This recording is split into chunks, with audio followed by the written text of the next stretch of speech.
ఇప్పుడు నెక్స్ట్ నేను ఏం చేయాలి, ఫర్దర్ నేను ఏం చేయాలి, ఎలా చేయాలి, నా యాక్షన్స్ ఎలా ఉండాలి. మరి దేవుని వాక్యంలో దేవుడు ఇలా చెప్తున్నాడు కదా, ఆ వాక్యానుసారంగా నేను నడుచుకోవాలి. ఆ వాక్యం ఏం చెప్తుందో దాని ప్రకారం నేను నడుచుకోవాలి. విశ్వాసం అనేది 2 రకాలు ఉంటాయండి.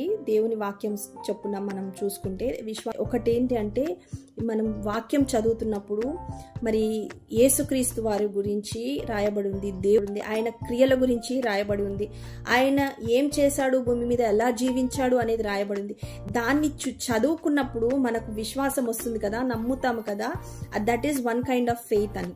ఇంకొక ఫెయిత్ ఏంటి అని అంటే, మనము వాక్యము ద్వారా దేవుడు మనతో మాట్లాడుతున్నప్పుడు, మనకు వాక్యము ద్వారా మన జీవితాన్ని దేవుడు మార్చాలనుకుంటున్నప్పుడు, ఆ వాక్యానుసారంగా నువ్వు జీవించి దేవుడు నీ జీవితంలో మార్పు తేవాలనుకుంటున్నాడు. సో మనము ఆ వాక్య ప్రకారము మన యొక్క క్రియలు ఉండాలి. ఆ వాక్యము క్రియారూపకంగా మారాలి కదా.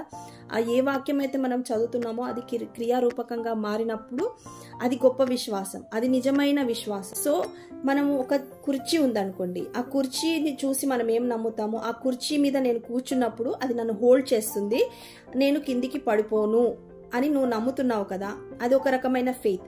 కానీ నువ్వు పక్కన నిల్చొని కూడా నువ్వు నమ్మొచ్చు. కానీ ఎప్పుడైతే నువ్వు దాని మీద కూర్చున్నప్పుడు నమ్ముతున్నావో అది జరగడం నువ్వు చూస్తున్నావు కదా. నువ్వు కుర్చీ మీద కూర్చున్నప్పుడు ఆ కుర్చీ నువ్వు అది హోల్డ్ చేసినప్పుడు నువ్వు ఆ విశ్వాసాన్ని నువ్వు చూస్తావు ఎప్పుడైతే నువ్వు దాని మీద కూర్చుంటావు. అదే విధంగా మన విశ్వాసం అనేది క్రియారూపకంగా మారినప్పుడు, అంటే విశ్వాసము క్రియారూపకంగా మారాలి. అంటే దేవుడి వాక్యం సెలవిస్తుంది, విశ్వాసము లేని విశ్వాసం అయితే మృతం అని చెప్తుంది కదా. సో విశ్వాసము వాక్యం ద్వారా నిన్ను మార్చాలనుకుంటున్నాడు. నీ వాక్యం ద్వారా నీ మనసును రూపాంతరం చెందించాలనుకుంటున్నాడు. నీ మనస్సును మార్చి ఆ వాక్యము నీ జీవితంలో నెరవేర్చాలనుకుంటున్నాడు. ఆ వాక్యము క్రియారూపకంగా మార్చబడుతుంది కదా, అప్పుడు నీ జీవితం మార్చబడుతుంది అనమాట. సో ఇప్పుడైనా మనం ఫర్దర్ మన లైఫ్లో దేవుని వాక్యం చొప్పున ప్రవర్తించి మన జీవితాన్ని మార్చుకోవచ్చు. హల్లెలూయా. విశ్వాసము ద్వారా మన జీవితాన్ని మార్చుకోవచ్చు. సో మనకు ఎప్పుడు సమస్యలు రావు అని అంటే, ఎప్పుడైనా కానీ మన జీవితంలో ముందుకు కానీ మన లైఫ్లో ఎప్పుడైనా డిసిషన్స్ తీసుకునేటప్పుడు పరిశుద్ధాత్మ దేవుణ్ణి అడుగుదాం.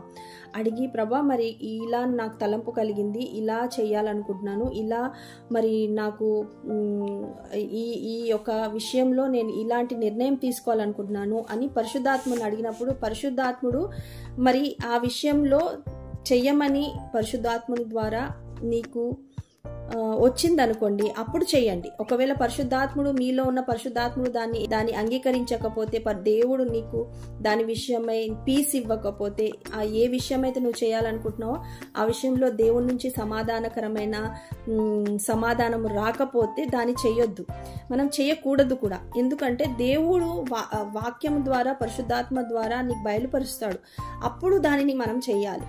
సో మన సొంతగా ఆలోచించి మన జ్ఞానం ప్రకారం మనం నడుచుకుంటే మనకు ఆ సమయంలో తెలియకపోవచ్చు, కానీ తర్వాత మనం దానికి కాన్సిక్వెన్సెస్ ఎదుర్కోవాల్సి వస్తుంది. మన పాస్ట్ లైఫ్ ఇలా ఉంది, అందుకని ఇలా నా పరిస్థితులు ఇలా ఉన్నాయి మనుషుల వలన. సో నో మనం అవన్నిటికీ ఇప్పుడు సమయం లేదు. అవన్నిటికీ మనము సమయాన్ని వృధా చేయకుండా ఇప్పుడన్నా సంపూర్ణంగా ఏ చిన్న డిసిషన్ తీసుకున్న లైఫ్లో ఏమి చెయ్యాలనుకుంటున్నా నిర్ణయించుకోకముందు, మీరు చేయడానికి నిర్ణయించుకోకముందు దేవుణ్ణి అడగాలి. మనం పరిశుద్ధాత్ముని యొక్క కౌన్సిల్ కొరకు ఎదురు చూడాలి, పరిశుద్ధాత్ముని యొక్క గైడెన్స్ కొరకు ఎదురు చూడాలి. పరిశుద్ధాత్ముని యొక్క పరిశుద్ధాత్ముడు ఎస్ అంటేనే మనం అది చెయ్యాలి. హల్లెలూయా.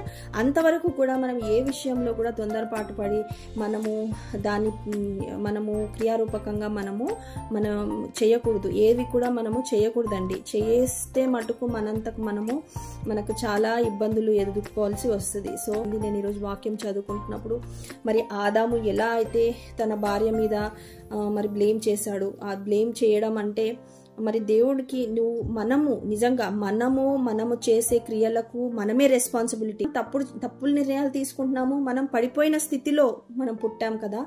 ఆదాము పడిపోయాడు, మన తండ్రి అయిన ఆదాము పడిపోయినప్పుడు ఆ తప్పు చేసినందుకు మనం పడిపోయిన స్థితిలో మనము ఉన్నాము కాబట్టి తప్పుడు నిర్ణయాలు తీసుకున్నాము. ఇప్పుడు మనము దేవుడు దేవుణ్ణి అడిగి మళ్ళీ ఆ స్థానంలోకి మనం వెళ్ళిపోవాలి. ఏ స్థానంలో అయితే దేవుడు మనల్ని పెట్టాలనుకుంటున్నాడో, ఆల్వేస్ విక్టోరియస్, ఆల్వేస్ సక్సెస్ఫుల్, మనం ఎప్పుడు కూడా సక్సెస్లో జీవించాలి, ఎప్పుడు కూడా హ్యాపీగా ఉండాలి, ఎప్పుడు కూడా రైట్ డిసిషన్స్ తీసుకోవాలి, మన లైఫ్ అనేది రైట్ పాత్లో ఉండాలి అనేది దేవుడు కోరుకుంటున్నాడు. కాబట్టి దేవుని మీద ఆధారపడి దేవుడు ఏం చెప్తే మనం దాని ప్రకారము మనం నడుచుకుంటున్నప్పుడు మన జీవితంలో చాలా ప్రాబ్లమ్స్ని మనం అవాయిడ్ చేయొచ్చు. హల్లెలూయా, ప్రైజ్ గాడ్.